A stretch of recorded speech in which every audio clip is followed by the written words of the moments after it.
దైవప్రవక్త ముహమ్మద్ సల్లల్లాహు అలైహి వారి కాలంలో ఇలాగే ఉండేది. ప్రవక్త ముహమ్మద్ సల్లల్లాహు అలైహి వారు ఏం చేసేవారు? మక్కాలో అక్కడ ఉన్న ముష్రికులకి దావత్ ఇచ్చేవారు, సందేశం ఇచ్చారు. ప్రవక్త ముహమ్మద్ సల్లల్లాహు అలైహి వారు ఆయన అనుచరులు అందరూ ఏ స్థితిలో ఉన్నారు? జంగే ఖైబర్ కంటే ముందు వరకు, ఖైబర్ యుద్ధం కంటే ముందు వరకు ముస్లిమ్స్ల యొక్క పరిస్థితి ఎలా ఉంది అంటే ఆర్థికంగా చాలా తక్కువ స్థాయిలో ఉన్నారు. ముష్రికులు ఏమనేవాళ్ళు చూడండి, అల్లాహ్ తాలా నకలు చేశాడు 34వ అధ్యాయం సూర సబా 35వ వాక్యంలో, వకాలు నహ్ను అక్సరు అమ్వాలు వలదం వమా నహ్ను బిముఅజ్జిబీన్. అర్థం ఏమి అంటే మేము సిరి సంపదల్లో మరియు సంతాన భాగ్యంలో మీకంటే ఎంతో అధికులం. మేము ధనం విషయంలో మరియు సంతాన విషయంలో మీకంటే ఎక్కువ అధికులము. ఒకవేళ అల్లాహ్ మమ్మల్ని శిక్షించడం అనేది జరిగితే అది కూడా కొద్ది కాలం వరకే అనేవారు. సుబ్హానల్లాహ్. ఇప్పుడు కూడా ముష్రికులు ఎవరైతే ఉంటారో అదే అంటారు. ఏమంటారు? ఏమండి నేను చేసేది తప్పు అనుకుందాం, నేను చేసేది అశుభము అనుకుందాం, మరి నాకు ఇంత ఆస్తి ఎందుకు వస్తుంది? మా ఇంట్లో ఇంతమంది మగపిల్లలు, ఇంతమంది ఆడపిల్లలు, ఇంత పెద్ద కుటుంబం అంటాం కదా, బడా ఖాందాన్, ఇదంతా ఎందుకుంది అని మక్కా ముష్రికులు కూడా అడిగేవారు. ఒకవేళ మేము అల్లాహ్తో పాటు షిరిక్ చేస్తే అల్లాహ్ మమ్మల్ని శిక్షించాలి కదా అని. ఎందుకని? మాకు ధనము మీకంటే ఎక్కువ ఉంది, సంతానం మీకంటే ఎక్కువ ఉంది, ఒకవేళ అల్లాహ్ శిక్షించిన కొద్ది కాలం వరకే అనేవారు. దాని సమాధానం అల్లాహ్ తాలా వెంటనే తెలియజేస్తున్నాడు.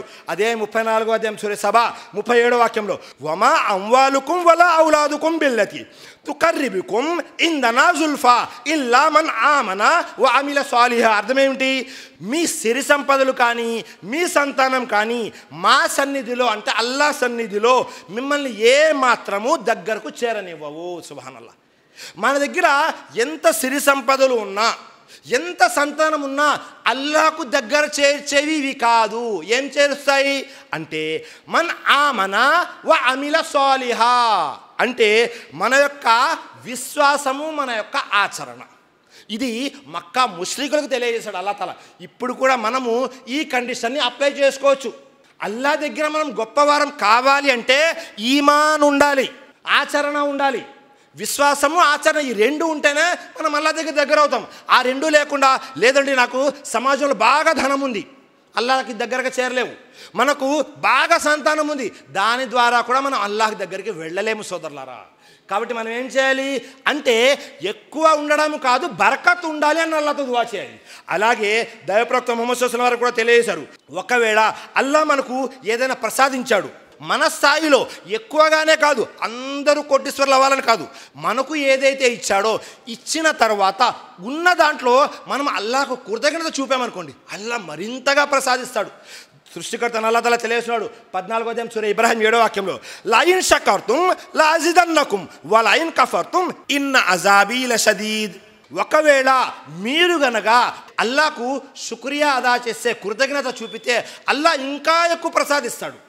ఒకవేళ మీరు గనక కృతజ్ఞతకు పాల్పడితే అంటే తిరస్కారానికి పాల్పడితే గుర్తుంచుకోండి, అల్లాహ్ చాలా కఠినంగా శిక్షించేవాడు. అల్లాహు అక్బర్. మనకు ఏదైతే దొరుకుతూ ఉందో మన స్థాయికి తగ్గట్టుగా అందులో మనం ఏం చేయాలి? అల్లాహకు శుక్రియా అదా చేయాలి, కృతజ్ఞత చూపాలి, అల్లాహ్ ఇంకా ప్రసాదిస్తాడు. అలా కాకుండా మనము నాఫర్మాన్ అయిపోయి తిరస్కరించాము అనుకోండి, అప్పుడు అల్లాహ్ ఏం చేస్తాడు? మనల్ని కఠినంగా శిక్షిస్తాడు అనేది గుర్తుపెట్టుకోవాలి. దైవప్రవక్త ముహమ్మద్ సల్లల్లాహు అలైహి వసల్లం ఇలాగే దువా చేసేవారు. ఏమని దువా చేసేవారు? అనస్ బిన్ మాలిక్ రజియల్లాహు అన్హు వారు ఉన్నారు. దైవప్రవక్త ముహమ్మద్ సల్లల్లాహు అలైహి వసల్లం దగ్గర 10 సంవత్సరాలు శిష్యరికం చేశారు, 10 సంవత్సరాలు సేవ చేశారు అనస్ బిన్ మాలిక్ రజియల్లాహు వారు. వారి గురించి దువా చేస్తున్నారు ఎవరు? దైవప్రవక్త వారు. జాగ్రత్తగా వినండి. బుఖారీ మరియు ముస్లిం యొక్క హదీస్, ఉమ్మే సులైమ్ రజియల్లాహు అన్హా వారి కథనం, అల్లాహుమ్మా అక్సిర్ మాలహు వ వలదహు వ బారిక్ లహు ఫీమా ఆతైతహు. ఎంత మంచి దువా చూడండి. మీరందరూ కూడా ఖచ్చితంగా నేర్చుకోవాల్సిన దువా ఇది. ఇంకోసారి చెప్తాను, జాగ్రత్తగా ఉండండి. అల్లాహుమ్మా అక్సిర్ మాలహు వ వలదహు వ బారిక్ లహు ఫీమా ఆతైతహు. అర్థం ఏమిటి అంటే, ఓ అల్లాహ్ ఇతనికి, అంటే ఎవరు? అనస్ బిన్ మాలిక్ రజియల్లాహు అన్హు వారికి, ఇతనికి అధికంగా ధనాన్ని ఇవ్వు, వారసుల్ని ఇవ్వు, ఏది ఇచ్చినా అందులో ఏం చేయి? శుభాన్ని ప్రసాదించు. సుబ్హానల్లాహ్. బరకత్ని ప్రసాదించు అని దువా చేశారు. అనస్ బిన్ మాలిక్ రజియల్లాహు అన్హు వారు తెలియజేస్తున్నారు, దైవప్రవక్త వారి దువా చేశారు. ఆయన జీవితంలో ధనం మాషాల్లా చాలా ఎక్కువగా సంపాదించారు. అలాగే చరిత్రకారులు తెలియజేస్తున్నారు. అనస్ బిన్ మాలిక్ రజియల్లాహు అన్హు వారు ఎంతకాలం జీవితం గడిపారు అంటే దాదాపుగా 103 సంవత్సరాలు జీవితం గడిపారు. సుబ్హానల్లాహ్. ఎన్ని సంవత్సరాలు?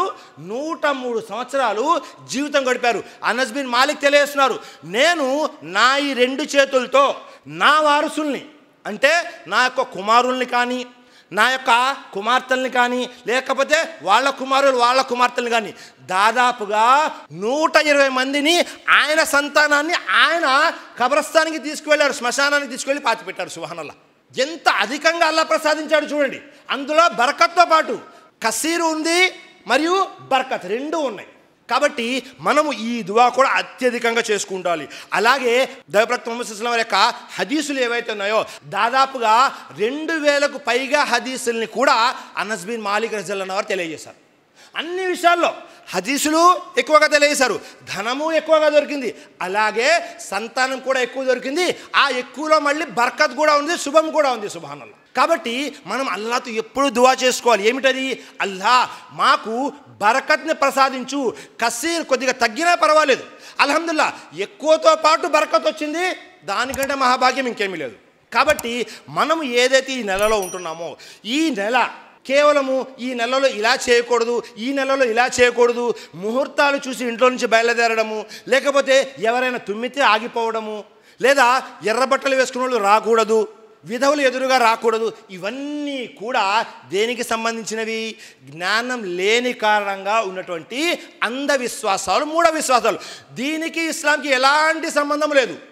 ఒకవేళ మనము ఈ శకునాలని కనుక పాటిస్తే అది సఫర్ మాసంలో అయినా మిగతా నెలల్లో అయినా ఏ కాలంలో అయినా మనము ఒకవేళ ఈ శకునాలను పాటిస్తే ఏమవుతుంది? షిర్క్ చేసిన దాంతో సమానం. దైవప్రవక్త ముహమ్మద్ సల్లల్లాహు అలైహి వసల్లం తెలియజేశారు. ఏం తెలియజేశారు? అత్యరతు షిర్కున్, అత్యరతు షిర్కున్, అత్యరతు షిర్కున్. శకునాలను చూడడము షిర్క్ చేయడంతో సమానం.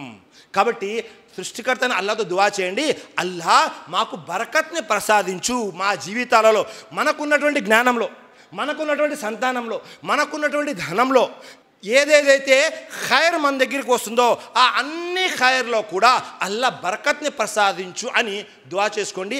అల్లాహ్ మీ దువాలు నా దువాలు స్వీకరించుగాక. ఆమీన్.